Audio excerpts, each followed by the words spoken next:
स्वागत है आप सबका आपके अपने YouTube channel sure competition success पर। हम पढ़ रहे हैं कक्षा 9th की ज्योग्राफी। तो अभी तक हम लोगों ने 2 चैप्टर्स को डिस्कस कर लिया है। आज हम स्टार्ट करने वाले हैं चैप्टर नंबर 3, जिसका की नाम है अपवाह। अपवाह यानी कि ड्रेनेज सिस्टम की यहां पर बात हो रही है। तो जब भी आप ये नाम सुनते हैं ड्रेनेज, तो इससे आपको पता चलता होगा कि वही कहीं पर पानी की निकासी का कार्य हो रहा है। अगर आप शहरों में देखेंगे तो गंदे पानी के लिए ड्रेनेज सिस्टम होता है, यानी कि सीवर की पाइपलाइन बिछी रहती है पूरे शहर के अंदर, और वो सारा पानी उन्हीं पाइपलाइन के थ्रू होते हुए शहर से बाहर कहीं पर इकट्ठा कर दिया जाता है।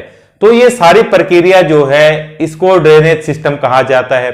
लेकिन यहां पर मैंने कहा कि गंदे पानी के लिए ये इस्तेमाल किया जाता है, लेकिन ये कोई जरूरी नहीं है कि जो ड्रेनेज सिस्टम है वो सिर्फ और सिर्फ गंदे पानी के लिए इस्तेमाल किया जाता है।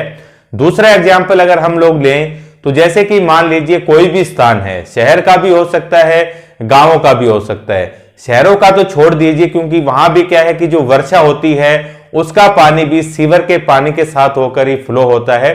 तो यहां पर हम किसी गांव का एग्जाम्पल लेंगे जहां पर कि सीवर वगैरह की कोई व्यवस्था नहीं है।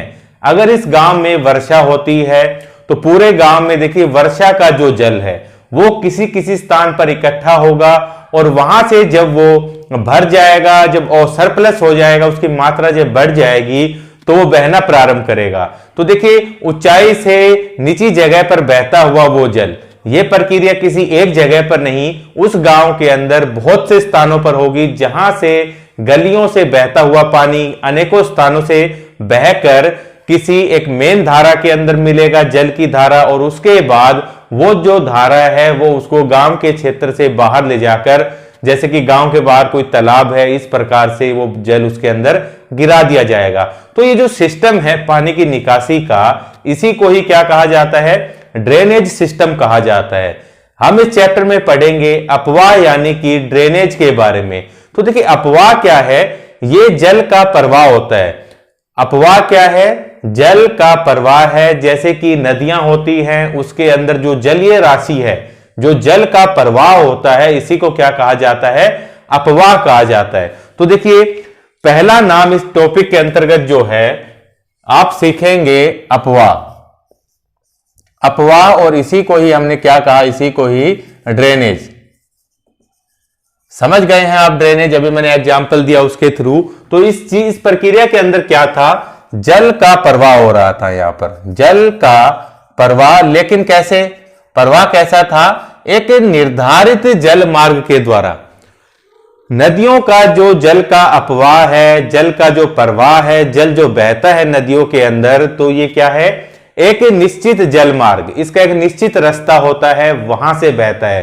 कुछ नदियां होती हैं जो कि अपने रास्ते को भी चेंज करती है, जिनकी वजह से आसपास के क्षेत्रों में ये बाढ़ का कारण बनती है। लेकिन अधिकतर नदियों के विषय में यही है कि नदियों के अंदर जो जल का प्रवाह है, और कैसा प्रवाह? एक निश्चित, यहां पर शब्द पर ध्यान देंगे, निश्चित जल मार्ग द्वारा, जल मार्ग द्वारा। यह चीज क्या कहलाती है? इसी को ही अपवाह कहा जाता है, ड्रेनेज कहा जाता है।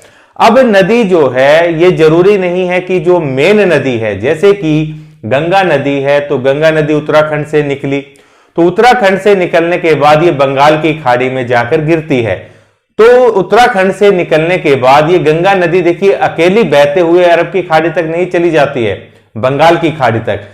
वहां तक पहुंचते पहुंचते बहुत सारी नदियां इस नदी के साथ में मिलती है, जो कि ट्रिब्यूटरी जिनको कहा जाता है, सहायक नदियां कहा जाता है।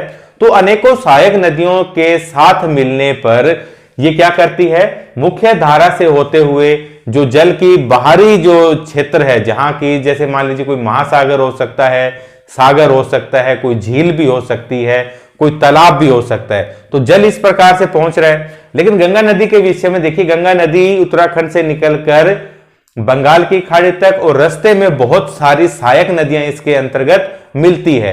तो यहां पर देखिए हर एक नदी का अपना अपना क्या है? अपवाह है, यानी कि हर एक नदी का जल प्रवाह कर रहा है अपने एक निश्चित जल मार्ग में। तो इस प्रकार से जब बहुत सारे ये ड्रेनेज के जो पास हैं, जो रास्ते हैं नदियों के प्रवाह के, ये जब बहुत सारे मिल जाते हैं आपस में तो देखिए कि नेटवर्क के समान संरचना डेवलप हो जाती है, जिसको कि क्या कहा जाता है, अपवाह तंत्र कहा जाता है, ड्रेनेज सिस्टम कहा जाता है। ये जो निश्चित जलमार्ग है ना, ये जलमार्ग मिलकर क्या करते हैं, मैंने आपको बताया एक नेटवर्क तैयार करेंगे, ये नेटवर्क बनेगा और इसी नेटवर्क को क्या कहा जाता है, अपवाह तंत्र कहा जाता है। जैसे कि एग्जाम्पल के तौर पर समझिए, ये नदी है, मान लीजिए गंगा नदी, तो इस प्रकार से गंगा नदी यहां से प्रवाहित होकर कहां चली गई, ये बंगाल की खाड़ी के अंदर चली जाती है। उसके बाद देखिए, ये आपको पता है कि गंगा नदी की बहुत सारी सहायक नदियां हैं, जो कि कोई कहीं से मिल रही है, कोई कहीं से, इस प्रकार से उत्तर के मैदान में भी हमने देखा था। तो यहां पर एक नदी ना होकर देखिए बहुत सारी नदियां हैं और हर एक का क्या है, अपने अपने जल का प्रवाह का जलमार्ग है, कोई कहीं से आ रही है, इस प्रकार से। तो ये जो संरचना यहां पर एक जो नेटवर्क लाइक जो स्ट्रक्चर बनी है, इसी चीज को क्या कहेंगे, ड्रेनेज सिस्टम कहा जाएगा। और यहां पर देखिए, जैसे कि मान लीजिए ये यमुना नदी है यहां पर, तो ये इसका एक निश्चित प्रवाह का जलमार्ग है, ये यहां इस क्षेत्र में प्रवाह होती है। तो ये जो अकेली स्ट्रक्चर है ये अपवाह है, और प्रत्येक नदियों की जो स्ट्रक्चर अपवाह हो गई, और ये अपवाह का जो नेटवर्क बना है अलग अलग नदियों के द्वारा, यही चीज क्या कहलाएगी, अपवाह क्षेत्र के, वो अपवाह, इसको क्या कहेंगे, अपवाह तंत्र कहेंगे। ड्रेनेज सिस्टम का निर्माण हुआ। अब ये ड्रेनेज सिस्टम जो है, ये देखिए कितने भूभाग पर फैला हुआ है, इस प्रकार से ये किसी भूमि के क्षेत्र पर फैला हुआ है। तो ये भूमि का जो क्षेत्र है ये क्या कहलाएगा, इसी को अपवाह द्रोणी कहा जाएगा। यानी कि रिवर बेसिन की बात हो रही है यहां पर। बेसिन के विषय में हम लोग पढ़ चुके हैं, कक्षा 7 की जो ज्योग्राफी है उसके अंतर्गत देखिए हमने अमेज़न बेसिन में जीवन पढ़ा था, गंगा ब्रह्मपुत्र बेसिन में जीवन पढ़ा था। तो बेसिन मैंने आपको बताया था कि मेन नदी और जो उसकी ट्रिब्यूटरी रिवर है, सहायक नदियां हैं, या फिर कई नदियों से निकलकर डिस्ट्रीब्यूटरी रिवर, जैसे कि हुगली नदी गंगा नदी से निकलकर जाती है अलग से, तो ये क्या है, डिस्ट्रीब्यूटरी है। बाकी आप देखेंगे ये ट्रिब्यूटरी है, सहायक नदियां हैं। तो इस प्रकार से ये जो क्षेत्र का निर्माण हुआ है यहां पर, ये क्या कहलाएगा, अपवाह बेसिन कहेंगे इसको, या फिर नदी बेसिन भी कहा जा सकता है। तो इस प्रकार से ये कई चीजें आपने यहां पर सीखी। तो यहां पर अभी देखिए आपने क्या सीखा, एक तो अपवाह द्रोणी, अपवाह द्रोणी यानी कि इसी को हमने क्या कहा, इसी को ड्रेनेज बेसिन कहा जाता है, या आप लोग रिवर बेसिन भी कह सकते हैं। ड्रेनेज बेसिन है ये, इस चीज को ध्यान रखना है। तो देखिए जब अमेज़न बेसिन में जीवन, अमेज़न नदी कहां पर, जो दक्षिणी अमेरिका है, यहां का यानी कि विश्व का सबसे बड़ा क्या है, रिवर बेसिन है। कौन सा, जो अमेज़न रिवर है, उस नदी का जो बेसिन है वो विश्व का सबसे बड़ा बेसिन है। अगर भारत के विषय में बात करें तो देखिए जो गंगा नदी तंत्र है, इसके द्वारा जो रिवर बेसिन का फॉर्मेशन किया जाता है, ये भारत का सबसे बड़ा रिवर बेसिन है। ये चीज यहां पर नोट करेंगे, ध्यान रखेंगे। तो विश्व का सबसे बड़ा जो ड्रेनेज बेसिन है ये कौन सा है, ये आपका अमेज़न रिवर बेसिन सबसे बड़ा है। अब देखिए, अब आपने देखा कि भाई किसी नदी के अपवाह की जो दिशा है वो अलग है, किसी की अलग है। जैसे कि देखिए यहां पर ये आपने देखा कि गंगा नदी तंत्र जो है इस प्रकार से देखिए उत्तर के हिमालय पर्वत से निकलकर इस प्रकार पूर्व की दिशा में प्रवाहित होते हुए ये बंगाल की खाड़ी में चला गया। वहीं दूसरी तरफ आप देखेंगे, जैसे जब आपने हिमालय का टॉपिक पढ़ा था, तो सिंधु नदी इस प्रकार से देखिए मानसरोवर से निकलकर पूर्व की पश्चिम की तरफ प्रवाहित होते हुए पाकिस्तान की तरफ चला जाता है। तो यहां पर ये चीज देखिए भाई, कोई नदी की जो डायरेक्शन है, यानी कि जो अपवाह तंत्र है, ड्रेनेज सिस्टम है, इनकी जो दिशाएं हैं वो भी अलग अलग होती हैं। कोई पूर्व की तरफ प्रवाहित हो रहा है, कोई पश्चिम की तरफ है, उत्तर की तरफ, दक्षिण की तरफ। तो ये सब क्यों हो रहा है, क्योंकि हमारा जो स्थल मंडल है यहां पर विभिन्न विभिन्न प्रकार की आकृतियां पाई जाती है, जो कि क्या करती है, इन अपवाह बेसिन को, द्रोणियों को अलग अलग करने का कार्य करती है। जैसे कि अगर नहीं समझे हैं तो देखेंगे, जैसे आप देखेंगे कहीं पर ऊंचे ऊंचे पर्वत है। अब कहीं पर जब पर्वत होंगे तो इसका मतलब क्या है, ये जल विभाजक का कार्य करेंगे। पर्वत बीच में आ गया तो इसका मतलब है जल इस तरफ भी बहेगा और जल इस तरफ भी बहेगा। ये चीज है, यानी कि क्या कर रहा है पर्वत, ये द्रोणियों को अलग करने का काम कर रहा है, बेसिन्स को।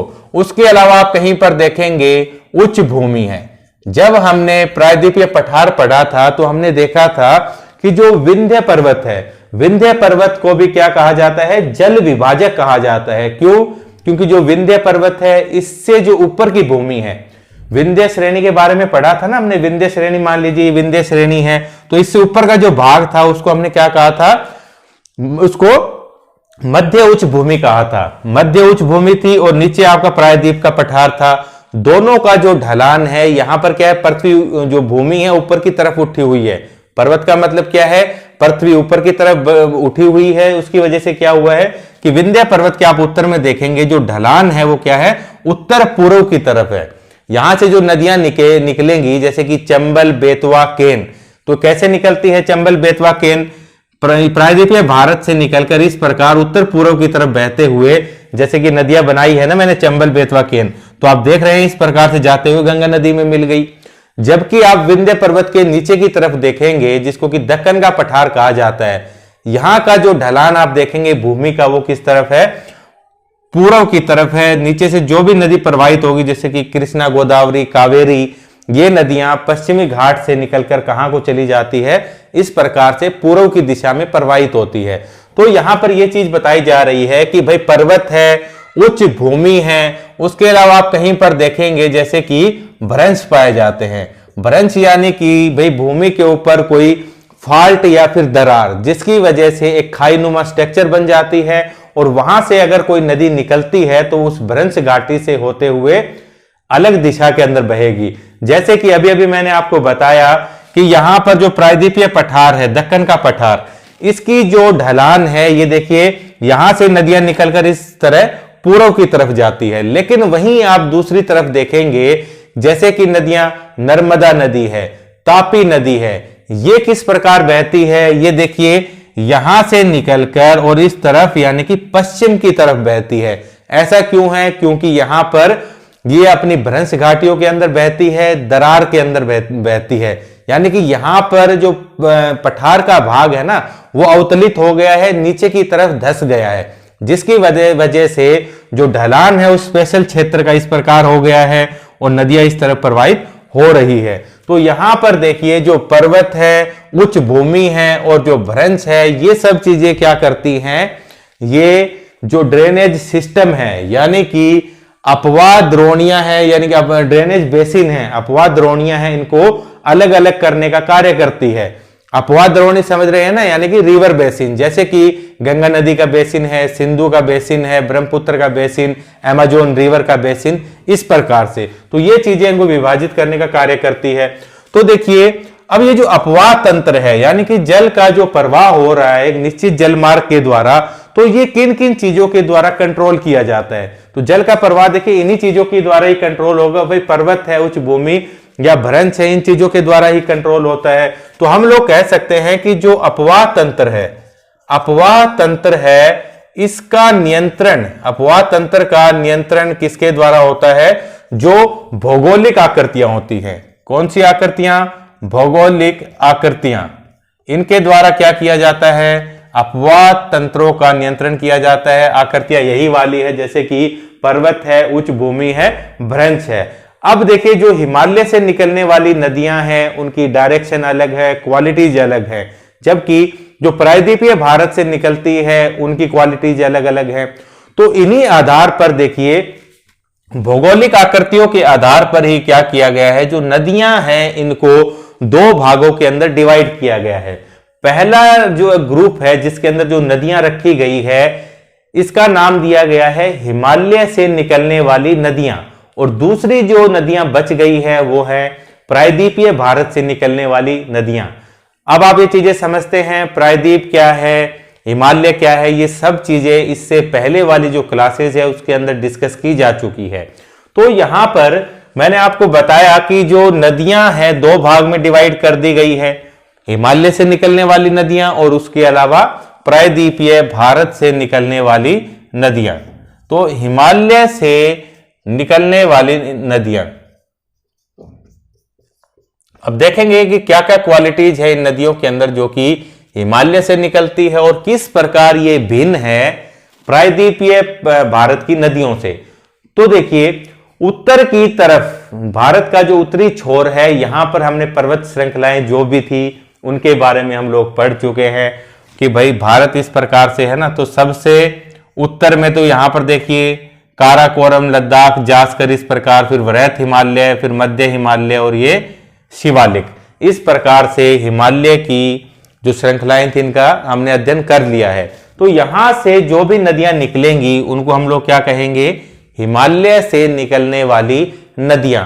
तो यहां पर देखिए क्या क्या क्वालिटीज है हिमालय से निकलने वाली नदियों की। तो सबसे पहली जो क्वालिटी है वो क्या है, ये नदियां जो कि हिमालय से निकलती है ये 12 मासी होती है। 12 मासी यानी कि 12 महीने। इसका मतलब क्या है, 12 मासी बहने वाली होती हैं। आप साल में कभी भी देखेंगे इनके अंदर हमेशा पानी बहता रहेगा। ऐसा क्या कारण है कि इनके अंदर हमेशा पानी बहता रहता है? तो कारण यह है कि देखिए हिमालय से जो भी नदियां निकलती है, जब हमने हिमालय के विषय में पढ़ा था तो देखिए जिस प्रकार हमने महान हिमालय के बारे में पढ़ा था, तो मैंने आपको बताया था कि महान हिमालय के अंदर जो एवरेज ऊंचाई है 6000 मीटर तक है, यानी कि 6 किलोमीटर ऊंचाई है। और जो दुनिया की सर्वोत्तम चोटियां हैं, सबसे ऊंची जो पर्वतीय चोटियां हैं वो सब कहां पाई जाती है, वृहत हिमालय पर ही पाई जाती है, महान हिमालय पर ही पाई जाती है। तो इस प्रकार देखिए जो बर्फ के जमने का, यानी कि आप ऊंचाई के साथ साथ जाएंगे तो टेम्परेचर जो है ऊंचाई के साथ साथ कम हो जाता है। तो एक देखिए पॉइंट आता है जिसको कि हिम रेखा कहा जाता है, यानी कि 4500 से लेकर 5500 मीटर के बीच में वो पाया जाता है। जब उससे अधिक ऊंचाई पर आप जाएंगे तो वहां पर आपको हमेशा बर्फ मिलेगी। तो अभी मैंने आपको बताया कि हिमालय की जो ऊंचाई है वो लगभग में 6000 मीटर के अंदर है, और जो हिम रेखा है वो कितनी बताई, 4500 मीटर के करीब। यानी कि हिमालय की जो मेन हिमालय है हमारा, जिसकी महान हिमालय, ग्रेट हिमालय कहा जाता है, इसकी जो सर्वाधिक ऊंचाई वाली चोटियां हैं जिनकी की ऊंचाई 6000 मीटर से भी ज्यादा है, तो यहां पर साल भर आपको बर्फ मिलेगी। बर्फ के बड़े बड़े यहां पर ग्लेशियर पाए जाएंगे, यानी कि हिम नदी पाई जाएगी, हिमानी यहां पर पाई जाएगी। तो इसका नतीजा क्या होगा, जैसे ही टेम्परेचर में चेंज होता है, टेम्परेचर में वृद्धि हुई, उसके बाद ये देखिए जो बड़ी बड़ी ग्लेशियर हैं, हिमानियां हैं, ये पिघलना प्रारंभ हो जाती है और इन्हीं से ही नदियां निकलती है। तो आप लोग सोच सकते हैं कि जब हमेशा बर्फ जमी रहेगी तो इसका मतलब हमेशा पानी उपलब्ध रहेगा। इसका क्या मतलब हुआ कि जो हिमालय से निकलने वाली नदियां हैं वो कैसी हैं, 12 मासी बहने वाली नदियां हैं। जल की मात्रा कभी भी कम नहीं होती बल्कि बढ़ जाती है। जब देखिए गर्मियों का सीजन आता है, ग्लेशियर तेजी से पिघलना प्रारंभ होते हैं, तो वाटर लेवल जो है नदियों का बढ़ जाता है। उसके अलावा मानसून के समय भी इनका वाटर लेवल जो है वो इंक्रीज हो जाता है। तो ये चीज है। उसके बाद देखिए दूसरी क्या क्वालिटीज है इनकी, हिमालय से निकलने वाली नदियां क्या करती है, गार्ज का निर्माण करती है। अब ये गार्ज क्या चीज है, गार्ज देखिए क्या है, जब नदियां पहाड़ों को काटकर रास्ते का निर्माण करती है, अपने बहने के रास्ते का निर्माण करती है, तो उसको क्या कहा जाता है, गार्ज कहा जाता है। तो देखिए हिमालय की उत्पत्ति में हम लोगों ने पढ़ा था कि किस प्रकार से हिमालय की उत्पत्ति हुई। एक चीज मैंने आपको बताई थी कि हिमालय जो है ये नवीनतम संरचना है। जो प्रायद्वीप का पठार है ये पुराना भूभाग है, हिमालय जो है वो नया बना हुआ है, इसीलिए इसको क्या कहते हैं, यंग फोल्डेड माउंटेन कहा जाता है। नवीनतम पर्वत है, नवीन वलित पर्वत इसको कहा जाता है।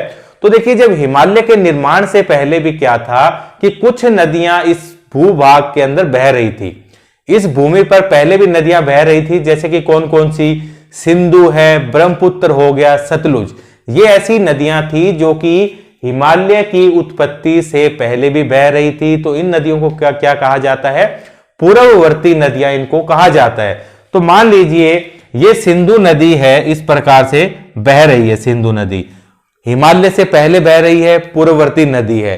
तो जब हिमालय का निर्माण होना प्रारंभ हुआ तो देखिए ऐसा नहीं है कि हिमालय रातों रात इस प्रकार से दिखाई देने लगा। यह प्रक्रिया बहुत ज्यादा धीरे धीरे हुई है, यानी कि हिमालय धीरे धीरे करके इतना इतना, जिसको आप देख भी नहीं सकते, इतना इतना करते हुए एक पर्वत के रूप में डेवलप हुआ है। तो यहां पर देखिए सिंधु नदी पहले से बह रही थी, तो हिमालय की जैसे ही उत्पत्ति प्रारंभ हुई तो देखिए हिमालय की जो एक श्रृंखला इस प्रकार से इसके सामने आई, सिंधु नदी के सामने इस प्रकार से आई। तो इसने क्या किया, इसको काटते हुए यहां पर यह बहना जारी रखा। धीरे धीरे पर्वत उठता गया, लेकिन इसने क्या किया कि इस भूभाग को काटकर अपना बहना जारी रखा, जिसकी वजह से देखिए यहां पर आप देखेंगे इस प्रकार से एक घाटी का निर्माण हो गया है चट्टानों के कटने से, और सिंधु नदी जो है इस प्रकार से बीचों बीच से ही बहती है। अब ये जो स्ट्रक्चर का यहां पर निर्माण हुआ है, इसी को ही क्या कहा जाता है, गार्ज कहा जाता है। गार्ज या फिर कैनियन भी कहा जाता है। तो सिंधु नदी गार्ज जो है, ये देखिए भारत का सबसे बड़ा नदी गार्ज है, और कितना इसकी जो आप देखेंगे ना इस प्रकार से कितनी गहराई है, यानी कि हिमालय को कितना काट दिया है इसने। तो देखिए 5200 मीटर, 5200 मीटर यानी कि 5 किलोमीटर के लगभग इसने पर्वत को काटकर इस प्रकार की घाटी बनाई है, आई प्रकार की, और इसको क्या कहा जाता है, इसको गार्ज कहा जाता है। तो हिमालय से निकलने वाली नदियां क्या करती है, गार्ज का निर्माण करती है। और स्पेशली कौन सी नदियां, पूर्ववर्ती नदियां। पूर्ववर्ती नदियां यानी कि हिमालय की उत्पत्ति से पहले बहने वाली नदियां कौन कौन सी, सिंधु, ब्रह्मपुत्र और सतलुज, ये इसके एग्जाम्पल है इस प्रकार से। तो तीसरा देखिए क्या है, अब देखिए हिमालय से निकलने वाली नदियां, जैसे कि सिंधु नदी को आप ले लीजिए, ये देखिए चीन से निकलती है। इसका उद्गम स्थल आप देखेंगे तो मानसरोवर झील, मानसरोवर झील के निकट ही एक ग्लेशियर है जिसको कि चेमायुंगडुंग ग्लेशियर कहा जाता है, वहां से निकलती है। और चीन से होते हुए देखिए भारत के लद्दाख से प्रवाहित होते हुए उसके बाद में पाकिस्तान में चली जाती है। पाकिस्तान के अंदर भाई कराची वगैरह से होते हुए अरब सागर के अंदर गिर जाती है। तो आप लोग देख सकते हैं अंतरराष्ट्रीय प्रकार की नदी है, 3 देशों से होकर बह रही है। तो हम लोग कह सकते हैं कि इनकी जो लंबाई है, यहां से हिमालय से निकलने वाली नदियों की जो लंबाई है वो कैसी होती है, बहुत ज्यादा होती है। सिंधु का एग्जाम्पल दिया है, लेकिन गंगा नदी जो कि भारत और बांग्लादेश में बहती है, इसकी लंबाई भी तो अधिक है। ब्रह्मपुत्र नदी की भी लंबाई अधिक है। तो यहां पर एक चीज आपको समझ में आई कि इन नदियों की जो लंबाई है वो क्या है, बहुत ज्यादा है। इसका मतलब ये जो रास्ता तय करती है वो कैसा करती है, बहुत लंबा रास्ता तय करती है, अपने उद्गम स्थल से लेकर जहां पर ये समुद्र में गिरती है वहां तक। ये क्वालिटी है इनके अंदर। अन्य देखिए इनका ये क्या करती है, तीव्र अपरदन करती है। अपरदन क्या होता है, जब नदियां नहीं, अपरदन में देखिए वायु भी आती है, जल भी है, ये सब क्या करते हैं, मैंने बताया था जब हमने चट्टानों का अपक्षय अपरदन पढ़ा था, उसके अंदर मैंने आपको बताया था कि नदी का जो पानी है जब ये बहेगा तो क्या करेगा, जिस सतह पर बह रहा है तो वहां पर अपरदित करेगा, यानी कि जो चट्टानों के टुकड़े हैं उनको काटना प्रारंभ कर देगा। तो हिमालय से निकलने वाली जो नदियां हैं, आप लोगों को पता है कि देखिए पर्वतों से होकर बह रही है। अब हिमालय के ऊपर से कोई नदी आ रही है तो इसका मतलब क्या है कि उसकी जो स्पीड होगी, वेग होगा, वो कितना, बहुत ज्यादा होगा। भाई एक नदी तो मैदान में बह रही है इस प्रकार से, प्रायद्वीपीय जो नदी है इस प्रकार से मैदान के अंदर बह रही है समतल जगह पर, और एक नदी आप देखेंगे कि इस प्रकार से पर्वतों से बहती हुई आ रही है इस प्रकार से, ठीक है, बहुत ज्यादा स्पीड में इस प्रकार जब ये नीचे उतरती है तो इसका मतलब क्या है, ये तेजी से इस पर्वत को काटेगी। कोई भी चट्टानें होंगी रास्ते में उसको बहुत ज्यादा तेजी से ये काटेगी। तो इसका मतलब क्या हुआ, ये क्या करेंगी, तीव्र अपरदन करेंगी। क्यों करेंगी, क्योंकि इनका जो वेग है, स्पीड क्या है, बहुत ज्यादा है, इस वजह से अपरदन तेज होगा। और इसके अंदर देखिए नदियों के अंदर जो चट्टानों के कण हैं, बालू है, सिल्ट, और क्या है, सिल्ट, ये बहुत ज्यादा मात्रा में पाई जाती है। सिल्ट क्या होता है, नदियों के नीचे जो भाई गाद रहती है, जो मिट्टी, बालू मिट्टी का इस प्रकार से दलदली सा पदार्थ रहता है जिसको कि क्या कहते हैं, गाद कहा जाता है, सिल्ट। तो इसके अंदर बालू और सिल्ट की मात्रा बहुत ज्यादा मिलेगी। जबकि मैदानी भाग में बहने वाली नदियां आप देखेंगे कि भाई शांत गति से स्लो मोशन में बह रही है धीरे धीरे, तो इसके अंदर क्या होगा कि जो गाद है, बालू, मिट्टी, रेत के कण, ये सब नीचे बैठ जाते हैं और कम ये चीजें मिलेंगी। तो इस प्रकार से देखिए तीव्र अपरदन करती है, ये चीज ध्यान रखेंगे। इसके अलावा ये जो नदियां हैं, हिमालय वाली नदियां, ये क्या करती है, बहुत सारी निक्षेपण आकृतियां बनाती है। निक्षेपण आकृतियां, अब ये निक्षेपण क्या है? निक्षेपण यही है, जब हमने अपक्षय अपर्दन पढ़ा था तो उसके अंदर ही हमने इसको भी पढ़ा था, निक्षेपण को। ये चीज क्या होता है, जैसे कि हवाएं कहीं से मिट्टी को उड़ाकर ला रही है और जहां पर हवा की स्पीड कम हुई तो मिट्टी वहां पर गिरा दी जाती है। अब मिट्टी गिरने के बाद कोई भी स्ट्रक्चर बना सकती है, भाई बालू रेत के टीले भी बना सकती है, लेकिन यहां पर बात कर रहे हैं नदी के विषय में, जल के बारे में बात हो रही है। तो नदियां चट्टानों को काटकर जो मिट्टी के कण, बालू, सिल्ट, ये सब चीजें लेकर आ रही हैं। इनको कहीं पर जब उसकी स्पीड कम होगी तो इनको कहीं पर डिपॉजिट करेगी और उसकी वजह से कौन कौन सी आकृतियां बनेगी, उन्हीं को हम क्या कह रहे हैं, निक्षेपण आकृतियां कहा जा रहा है। यह चीज भी हम लोग पहले पढ़ चुके हैं, एक बार आप फिर से देखेंगे, रिवाइज हो जाएगा। अब कितनी आकृतियां बनाती हैं, किस प्रकार से नदियां, स्पेशली कौन सी, हिमालय से निकलने वाली नदियां। तो देखिए ये आपका पर्वत है हिमालय। अब यहां से जब नदी निकलती है, हिमालय वाले टॉपिक में भी बताया था, अब नदी इस प्रकार देखिए यहां से बहकर आ रही है, ये आपकी नदी है। मैंने बताया कि वेग ज्यादा होगा तो ये क्या करेगी, चट्टानों का अपर्दन बहुत ज्यादा मात्रा में करेगी। पहाड़ों से उतरते वक्त तो स्पीड इतनी रहती है कि बड़े बड़े चट्टानों के टुकड़ों को भी अपने साथ में बहा कर ले आती है। जब ये नीचे उतर जाएगी नदी तो इतना वेग नहीं रहेगा, स्पीड कम हो जाएगी, तो ये क्या करेगी, जो बड़े बड़े चट्टानों के टुकड़ों को बहाकर लाई है उनको जो पर्वत का आधार है, गिरिपद है, यहां पर जमा दिया जाएगा।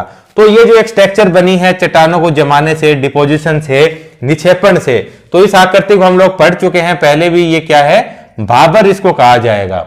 भाबर के बाद देखिए तराई भी बनाता है, यानी कि दलदली क्षेत्र भी बनाएगा। इसके अंदर से जब नदी निकलेगी अलग अलग धाराओं में तो क्या करेगी, एक दलदली क्षेत्र का निर्माण करेगी जिसे कि तराई कहा जाएगा। उसके बाद ये नदी आ गई है एक समतल मैदान में। तो समतल मैदान में आने के बाद जहां पर ढलान कम रहेगा, यानी कि पर्वतों पर तो ढलान सीधा था, बहने की जो दिशा थी वो भी फिक्स थी। अब नदी मैदान में आ गई है, ढलान इतना अधिक नहीं है, यानी कि समतल सी भूमि है लगभग। तो नदी क्या करेगी, जहां पर भी बहने की जगह मिलेगी इस प्रकार से बहने लगेगी, सांप की तरह इस प्रकार बहती रहेगी नदी। और ये जो स्ट्रक्चर बनाई जा रही है नदी के द्वारा, इनको क्या कहा जाएगा, विसर्प कहा जाता है, विसर्प कहेंगे। उसके बाद देखिए ये यहां पर जो पानी है, ये यहां पर नदी बह रही है, ये पानी है, तो धीरे धीरे मान लीजिए काटता रहेगा, यहां की मिट्टी को काट कर, ये इस भाग को काटता रहेगा ना, ये पानी आगे बढ़कर ये इसको काटता रहेगा, तो धीरे धीरे ये पानी क्या है, सीधा यहीं से बहना प्रारंभ हो जाएगा इस प्रकार से। तो नदी की बहने की जो डायरेक्शन है वो इस प्रकार हो गई। अब ये जो कटा हुआ भूभाग है ये अलग हो गया यहां से, तो यहां पर भी क्या होगा, पानी इकट्ठा रहेगा और इस प्रकार की देखिए स्ट्रक्चर बन गई। हॉर्स शू जो खुर होते हैं, जो घोड़ों के खुर में जो लोहे का एक पीस लगाया जाता है इस प्रकार का, तो ऐसी स्ट्रक्चर हो गई गाय के खुर में भी। तो इस प्रकार से ये जो स्ट्रक्चर बनी है ये क्या है, इसको गोखुर झील कहा जाएगा, चाप झील भी कहते हैं, गोखुर झील कहा जाएगा। तो इस प्रकार के स्ट्रक्चर का निर्माण हुआ। उसके बाद देखिए अन्य क्या आकृतियां बनेगी, भाई जब बाढ़ का पानी इसके अंदर आ जाएगा, जब बहुत ज्यादा मात्रा में पानी होगा, दूर तक ये पानी फैलेगा, तो उसके बाद जब ये पानी अपने फिर से लेवल में आएगा तो दूर के क्षेत्रों में भी मिट्टी बिछा दी जाएगी। तो इससे जो आकृति बनेगी वो कौन सी आकृति बनेगी, बाढ़कृत मैदान कहा जाता है। ठीक है, बाढ़ के द्वारा जिस मैदान का निर्माण हुआ है उसको बाढ़कृत मैदान कहा जाएगा। इसके बाद देखिए नदियों के अंदर ये जो बालू मिट्टी के कण हैं या जो अपर्दित कण हैं, इनकी मात्रा बहुत ज्यादा हो जाती है, जिसकी वजह से जब ये समुद्र के अंदर गिरने से पहले जहां पर इतना ज्यादा पर्याप्त ढाल भी नहीं मिलता है, तो ये क्या करती है, ये अपने साथ में जो पदार्थ लेकर आई है, ठीक है, जो भी मलबा है इनके अंदर, इनको अलग अलग जगह जमाना प्रारंभ कर देगी और खुद क्या करेगी, जहां से भी जगह मिलेगी, जैसे कि देखिए यहां पर डिपॉजिट कर दिया, यहां पर डिपॉजिट कर दिया रेत मिट्टी के कण यहां पर। अब नदी को बहने की जगह जैसे यहां से मिली, यहां से निकल गई, इस प्रकार से। तो ये जो स्ट्रक्चर बनी इसको क्या कहेंगे, डेल्टा कहा जाता है। तो इस प्रकार के स्ट्रक्चर्स बनाई जाती है किनके द्वारा, हिमालय से निकलने वाली नदियों के द्वारा। तो ये अभी हमने डिस्कस की हिमालय से निकलने वाली नदियां। अब पढ़ेंगे प्रायद्वीपीय भारत से निकलने वाली नदियां, तो देखिए ऐसा ही है सेम, लेकिन थोड़ा सा डिफरेंस है। अब कौन कौन सा डिफरेंस है उस चीज को हम लोग डिस्कस करेंगे। तो अभी नेक्स्ट हमारा क्या है, प्रायद्वीपीय भारत की नदियां, प्रायद्वीपीय नदियां लिख देते हैं। अब देखिए इन नदियों की क्या क्या क्वालिटी है। पहली क्वालिटी हमने यहां पर देखी कि ये 12 मासी बहने वाली नदियां हैं, साल भर बहती रहती है ये नदियां। क्यों? क्योंकि हिमालय से निकलती है और हिमालय में क्या है, ग्लेशियर पाए जाते हैं, बर्फ पिघलेगी, पानी बनेगा।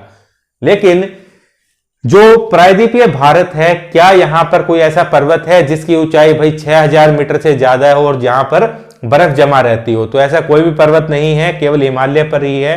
तो इसका मतलब है प्रायद्वीपीय भारत की जो नदियां हैं उनका जल कहां से आएगा? जल का सोर्स क्या होगा? जल का सोर्स होगा वर्षा का पानी। तो इसका मतलब है जब वर्षा का सीजन होगा तब ये नदियां आपको ज्यादा देखने को मिलेगी। ये नदियां कब मिलेंगी? मौसमी नदियां हैं, साल भर नहीं बहती मिलेंगी, वर्षा के सीजन में मिलेगी। वर्षा पर ये क्या है, निर्भर है, वर्षा ऋतु पर निर्भर है। ज्यादा वर्षा होगी तो नदी के अंदर जल की मात्रा ज्यादा होगी, कम वर्षा है तो लेवल भी कम मिलेगा। ये चीज ध्यान रखनी है। उसके बाद मैंने आपको बताया था हिमालयी क्षेत्रों में क्या है, यहां से बहने वाली जो नदियां हैं तो इनका वाटर लेवल देखिए बढ़ जाता है। कब कब? एक तो मानसून आने पर, जब वर्षा ऋतु में सहायक नदियां बहुत ज्यादा पानी लाती है तो मेन जो रिवर है उसका वाटर लेवल बढ़ जाएगा। गर्मी होगी तो ग्लेशियर ज्यादा पिघलेंगे तो भी वाटर लेवल बढ़ेगा।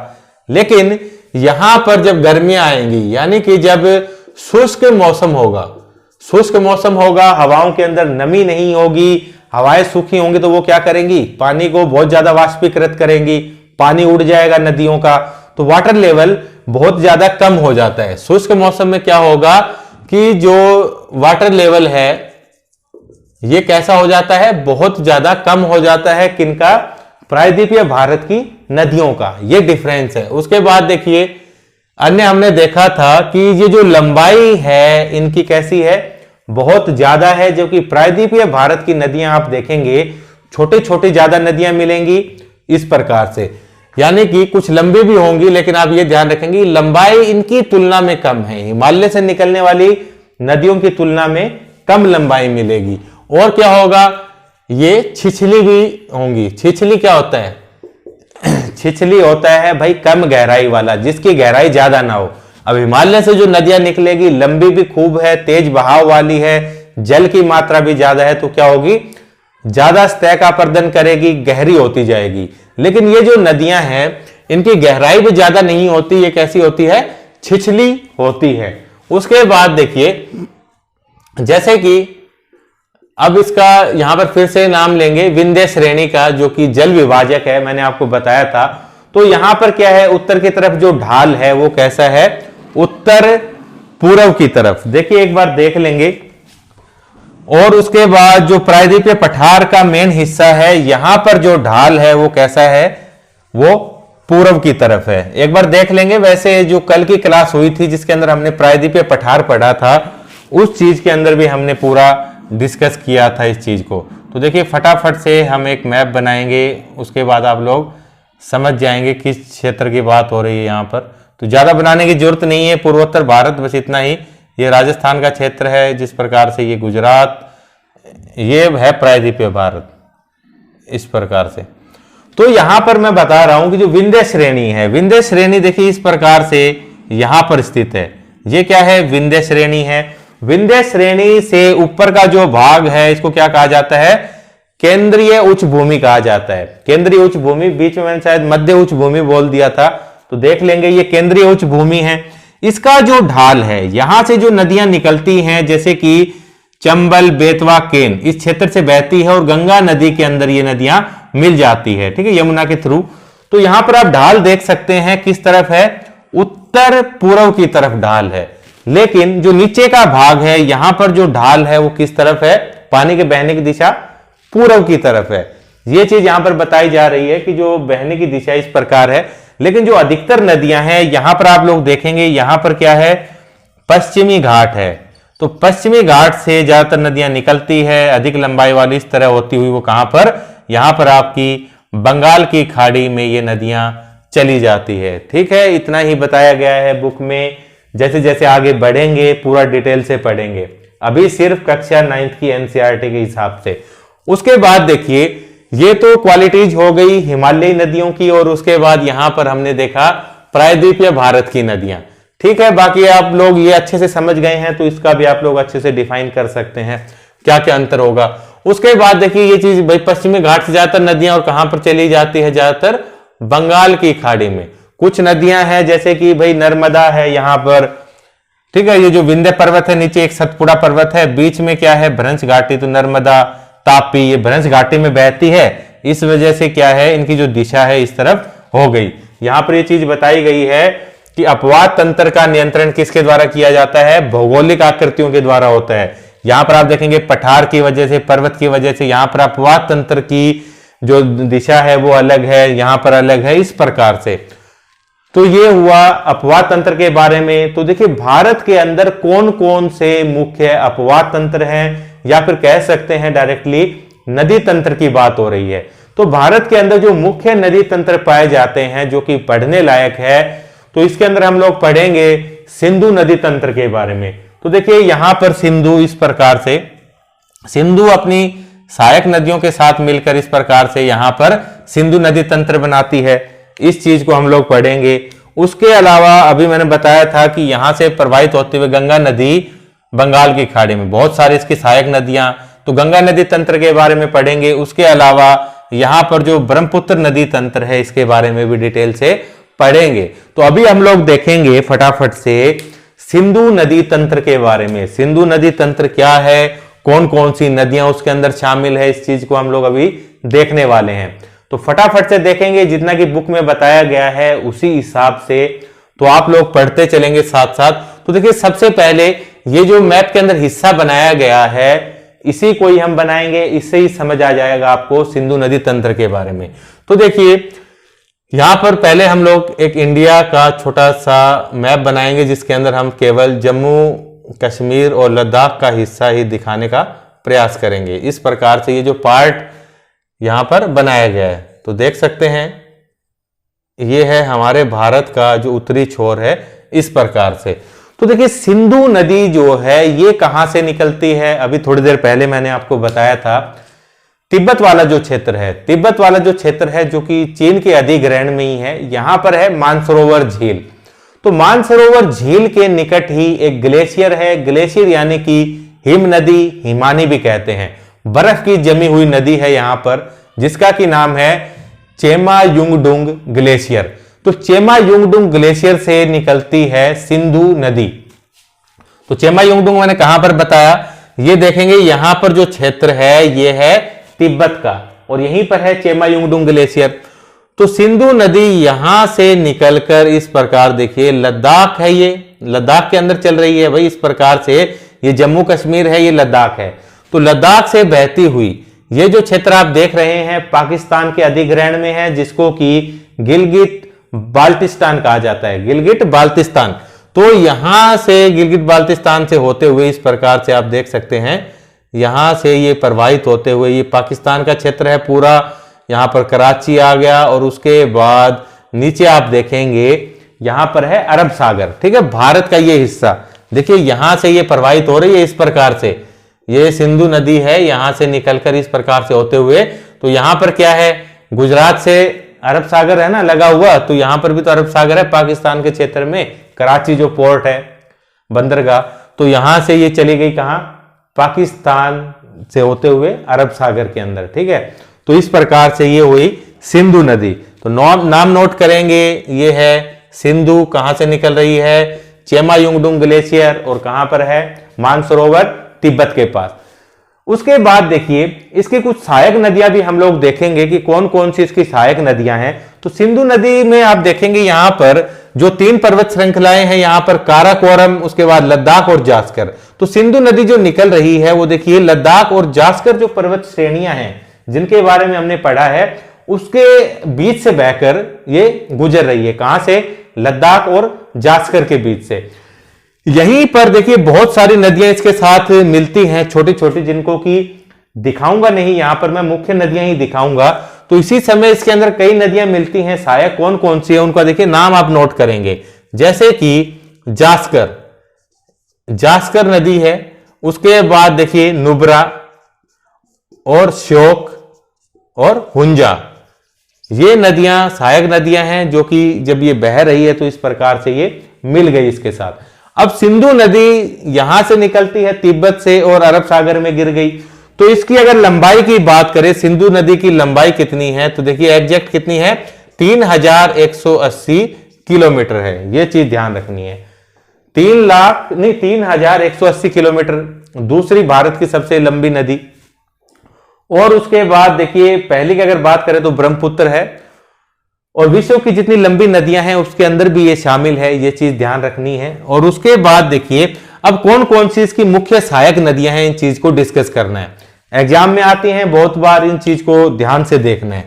तो देखिए सबसे पहली नदी, यहां पर ये जो क्षेत्र आप देख रहे हैं जम्मू कश्मीर वाला, यहां पर एक झील है जिसका की नाम है शेषनाग झील। अब शेषनाग झील से एक नदी निकलती है जिसका की नाम है झेलम।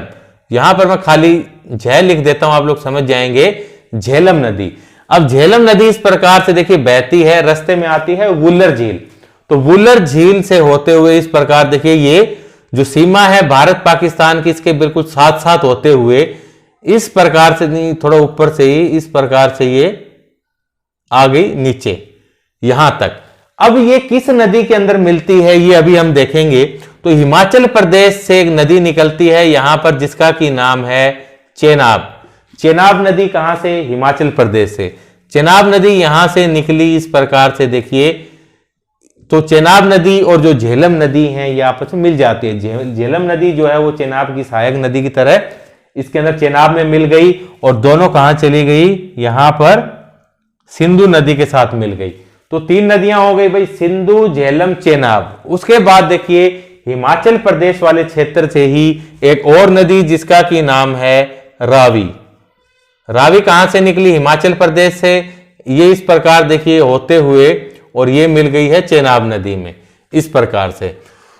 अब देखिए अन्य कौन सी, हिमाचल प्रदेश से एक और नदी जिसका की नाम है व्यास। कौन से दर्रों से निकलती है, कहां से, ये पढ़ेंगे जब हम हायर क्लासेस में पढ़ेंगे एनसीईआरटी। तो हिमाचल प्रदेश के क्षेत्र से एक नदी व्यास, जो कि किसकी सहायक नदी है, सतलुज नदी की सहायक नदी है। अब सतलुज नदी कहां से निकल रही है, तो सतलुज नदी भी तिब्बत में जो मानसरोवर ग्लेशियर है वहीं से ही निकलती है। देखिए मानसरोवर ग्लेशियर के पास, मानसरोवर झील उसके पास है चेमायुंगडुंग ग्लेशियर, सिंधु नदी निकलती है। उसी के पास देखिए एक जगह है जिसका की नाम है राकसताल। राकसताल या फिर राक्षसताल, यहां से निकलती है आपकी सिंधु नदी। इस प्रकार देखिए सिंधु नदी ये यहां से होते हुए कहां चली गई, यहां पर सिंधु नदी में मिल गई। कौन सी, ये है सतलुज, सतलुज नदी, ये चीज ध्यान रखनी है। व्यास नदी जो है सतलुज नदी।